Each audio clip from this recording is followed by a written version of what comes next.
మా state secretary గారు మాట్లాడతారు.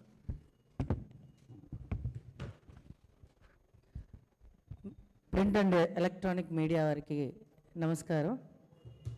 నిన్న కరుణాకర్ రెడ్డి గారు ఒక ప్రెస్ మీట్ పెట్టి కొన్ని మాటలు మాట్లాడారు. దాని గురించి నేను కూడా చిన్న విశ్లేషణ. కరుణాకర్ రెడ్డి గారు, మీకు ఎర్రచందనం వెంకటేశ్వర స్వామి దెబ్బ తగిలినప్పుడు రక్తము వచ్చింది, ఆ ఎర్రచందనం మొక్కగా మొలిచింది అని పవన్ కళ్యాణ్ గారు నిన్న చెప్పారు. దాని గురించి నిన్న ఆయన ప్రస్తావించాడు. ఇది ఎక్కడ నేను వినలేదే, నువ్వు కొత్త సూక్తి తీసుకొచ్చావు అని. మంచి మాట ఎవరు చెప్పినా వినాలి అని పెద్దలు చెప్తారు. ఈ మాట మా అమ్మమ్మ చనిపోయి కూడా దాదాపు మా అమ్మమ్మ 101 సంవత్సరం బతికిందామె. ఆమె కూడా ఎప్పుడు చెప్తా ఉండేది. రుద్రాక్ష అని ఎందుకు వచ్చిందండి పేరు? రుద్రాక్ష అంటే రుద్రుడి కళ్ళ నుంచి వచ్చిన నీళ్లు నేల మీద పడ్డంతో రుద్రాక్ష చెట్టు మొలిచింది అని మన చరిత్రలు చెప్తున్నాయి. మరి అది నిజమైనప్పుడు ఇది ఎందుకు నిజం కాదు? వెంకటేశ్వర స్వామికి దెబ్బ తగిలిన విషయం అందరికీ తెలిసిందే, ప్రపంచవ్యాప్తంగా అందరికీ తెలిసిన విషయమే. వెన్న పెడతారు అక్కడ స్వామికి అని కూడా అందరికీ తెలిసిన విషయమే. మరి అది నిజము. ఆ రక్తం చిందినప్పుడు, ఆ గుణపం తగిలి రక్తం చిందినప్పుడు ఈ ఎర్రచందనం అనే మొక్క మొలిచింది అనేది మా అమ్మమ్మ కూడా చెప్పేది. ఈరోజు పవన్ కళ్యాణ్ గారు అది తీసుకొస్తే నిజంగా నేను షాక్ అయ్యాను. కొన్ని పురాణాల్లో కూడా ఇది ఉంది. మనం ఏ రోజైనా చదివి వస్తే కదా, మనమేమో క్రిస్టియానిటీని నమ్ముకొని ఉన్నాము. ఆ దేవుడి కన్నా న్యాయం చేయవు, ఇటు ఈ దేవుడికి న్యాయం చేయవు. ఏ దేవుడికి నట్టని మధ్య నువ్వు కొట్టుమిట్టాడుతున్నావు కరుణాకర్ రెడ్డి గారు. ఇది కొంచెం మీరు చూసుకోండి. దట్టమైన అడవుల్లో చెట్లు నాటడం ఏంటో పవన్ కళ్యాణ్ గారు అంటున్నారు.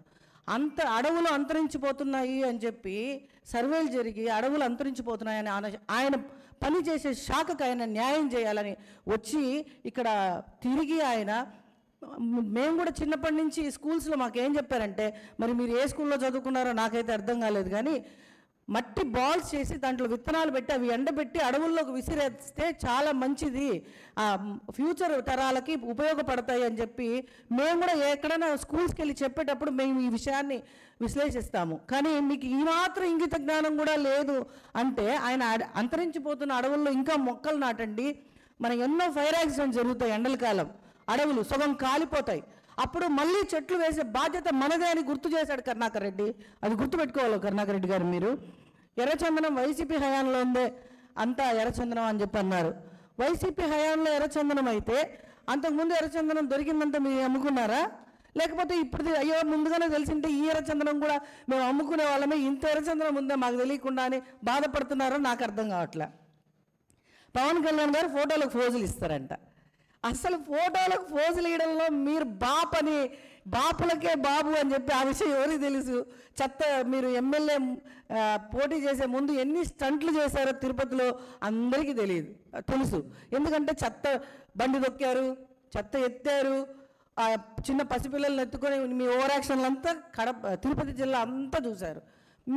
మిమ్మల్ని అందుకే ఓడించారు. 60,000 ఓట్ల మెజారిటీతో మా ఆర్ఎన్ శ్రీనివాసులు గారిని గెలిపించారు. ఇది మీరు గుర్తుపెట్టుకోండి. మీరు ఫోటో స్టంట్లు చేయడంలో దిట్ట అని చెప్పి ఈ సందర్భంగా తెలియజేసుకున్నాను.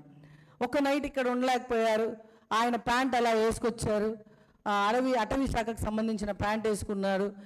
ఇదంతా మీకెందుకండి? ఆయన అద్దాలు పెట్టుకున్నారు. అసలు అద్దాల గురించి మీకేం తెలుసని మీరు పెద్ద మేధావిలాగా ఫీల్ అయిపోతుంటారు కదా. మీరు ఆ మేధావిలో మీకు ఈ మాత్రం కూడా తెలియదా? ఈ అద్దాలు ఎన్ని టైప్స్ ఉంటాయి? ఇప్పుడు వచ్చే కొత్త రకం అద్దాల కంటే మీరు అవుట్డేటెడ్ కదా, మీకు తెలియకపోయిండొచ్చు. ఇప్పుడు సైట్ అద్దాలు, కూలింగ్ గ్లాసెస్, బ్లూటూత్ కెమెరాలు కూడా ఉన్నాయండి అద్దాల్లో. మీరు తెలుసుకోవాలి కరుణాకర్ రెడ్డి గారు, తెలుసుకోండి కూడా. తర్వాత వెంటనే వెళ్ళిపోయారు, మ్యాచింగ్ బట్టలు వేసుకొచ్చారు. పవన్ కళ్యాణ్ గారు ఏ బట్టలు వేసుకుంటే మీకు బాధ ఏంటి? పవన్ కళ్యాణ్ గారు కూర్చుంటే నీళ్ళల్లో కాళ్ళు పెట్టుకుంటే మీకు బాధ ఏంటి? ఆయన అద్దాలు పెట్టుకుంటే బాధ ఏంటి? మీరు కూడా పెట్టుకొని తిరగండి వద్దన్నారా? అంటే మీకు ఏజ్ అయిపోయిందని చెప్పి మిగతా వాళ్ళని కూడా అట్లే ఉండమంటే ఎట్లా కరుణాకర్ రెడ్డి గారు? ఇది మీరు తెలుసుకోవాల్సిన విషయం. కాబట్టి ఎర్రచందనం దొంగలు దొంగలు దొంగలు దొంగలు అని